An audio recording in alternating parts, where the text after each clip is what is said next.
Good afternoon. My name is Nick Fineman.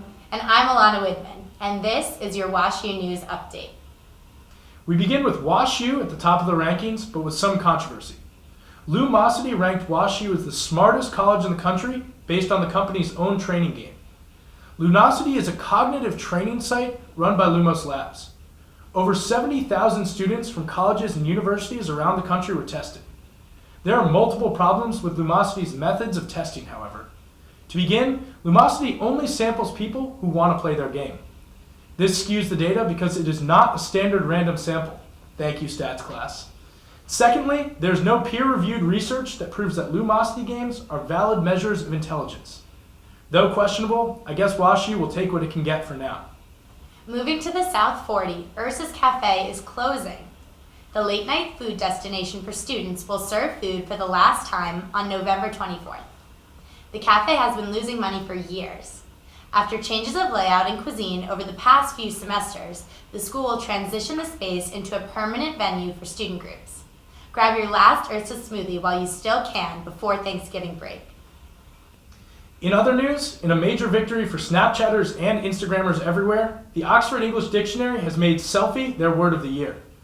The OED describes the word selfie as, quote, a photograph that one has taken of oneself, typically one taken with a smartphone or webcam, and uploaded to a social media website.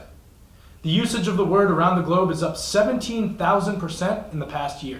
In honor of the Oxford English Dictionary naming selfie its word of the year, Elana and I are going to take our first ever co-anchor selfie.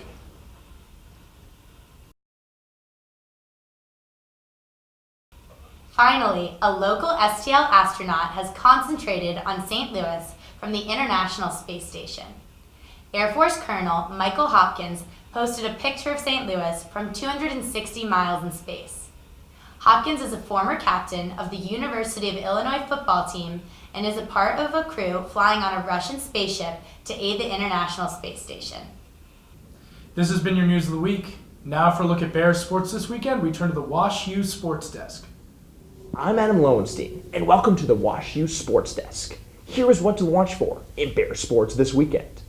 The WashU football team is headed to the playoffs. The Bears received their first NCAA bid since 1999 with a 17-7 victory against the University of Chicago. They will travel to Indiana on Saturday to take on 20th-ranked Franklin College at 11 o'clock Central. The Bears enter the playoffs on their first 7-game win streak in the regular season since 1948. Another WashU team in the postseason is the number 1 ranked women's soccer team. The Bears face the University of Puget Sound on Saturday at 11 o'clock on Francis Field. The winner will advance to the sectional championship at Francis Field on Sunday at 1:30. In addition, you can check out Bears basketball during the Lapata Classic this weekend. The 11th ranked men's basketball team will face Rose Holman on Friday at 8 and Widmann College on Saturday at 8 as well. This has been What to Watch For in Bears Sports. For Washington University News, this is Adam Lowenstein. Back to you guys. Thanks, Adam. I know I'm excited to see how our teams do this weekend. Go Bears! For a look at the weather for those games, we turn to Grace Dowling. Hi, I'm Grace Dowling, and this is WashU News Weather.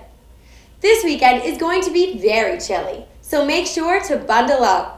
I'm sure you're all getting excited for Thanksgiving, but if you're still in town this weekend, we've got the deets for you. Friday is looking like it's going to be the warmest, even though the high is only 46 degrees. With a 70% chance of showers, definitely wear your rain boots. On Saturday, temperatures will drop below 40, with a high of 38 and a low of 18. You heard me right, global warming my ass. And finally, Sunday will round out the weekend by being one of the coldest days yet. The high will be 34 and the low 24, so drop a few more marshmallows in your hot cocoa and meet me over at the duck fireplace for some cozy winter fun. Have a great weekend. Stay warm and keep it classy, WashU. Thanks, Grace. This has been your WashU News Update. Remember to like us on Facebook and follow us on Twitter @WashU News. For Elana Widmann, I'm Nick Fineman. Thanks for tuning in.